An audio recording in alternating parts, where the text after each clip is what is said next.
In this video, I'm going to show you how to create a box plot using Intellectus Statistics. Once your data is in there, just go to Plots and click on Box Plot, and we'll say, well, we want to look at whatever. Reading tree is fine, and we can group it by, let's just say, favorite color, and hit Submit.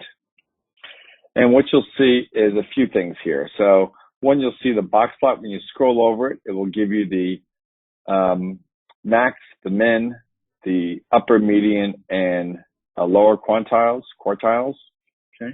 It also identifies outliers. You can also change the labels here. Okay. So box plot of reading tree by favorite color. I want a space in between there. Okay. I could submit the subtitles. Okay. All right. I could change the x-axis, and so forth. Okay. And then go ahead and say Save Changes. Okay.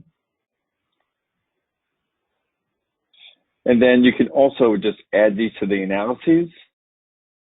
Okay. And that automatically gets added to the analysis. Or you can, under export options, you can download them in different ways. And that's how you create a box plot using Intellectus Statistics.